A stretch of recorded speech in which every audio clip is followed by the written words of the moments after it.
In much of the United States, a typical day in February is not associated with an abundant harvest season.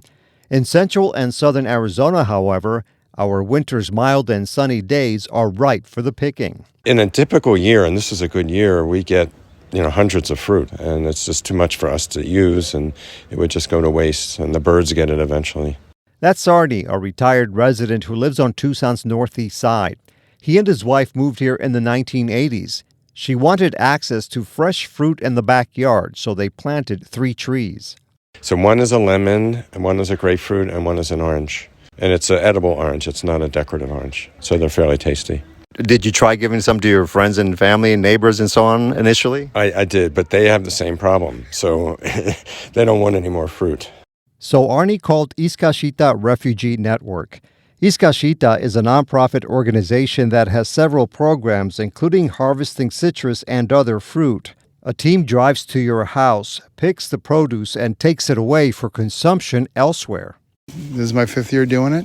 I just hit my anniversary last MLK Day, and I love it. Jim Feeney, a lead harvester, is a retired 64-year-old veteran and one of many volunteers. It gives purpose and meaning to my life. It sounds kind of corny, but it's true. The group collects on Mondays and Fridays, but Feeney works on other projects as well. I met my girlfriend through work here. I wake up at 5 in the morning. I'm wired.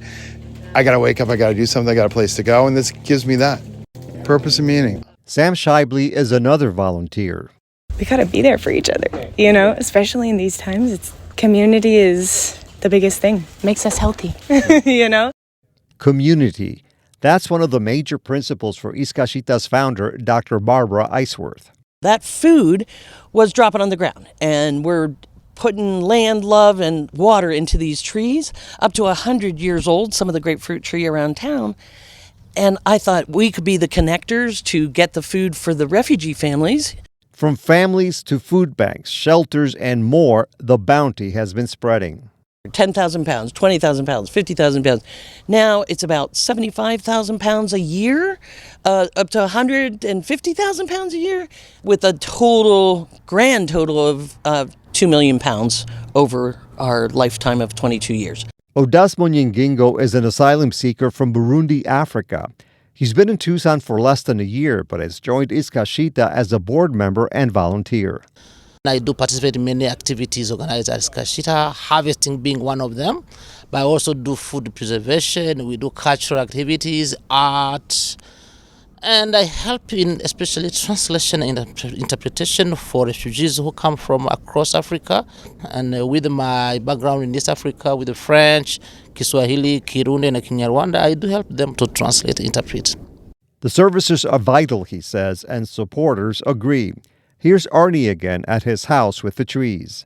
I think it's helpful. It's a way for me to give back. As I say, I'm retired. I'd like to give back to the community, and just teaches people how to use stuff that's otherwise going to be thrown away. I'm happy to do this. Would you encourage other homeowners with lots of fruit to do the same thing? Yeah, absolutely. It's a win-win for the homeowner and for the organization. There's more information at iskashitaa.org or on our website, azpm.org. Tony Paniagua, AZPM News.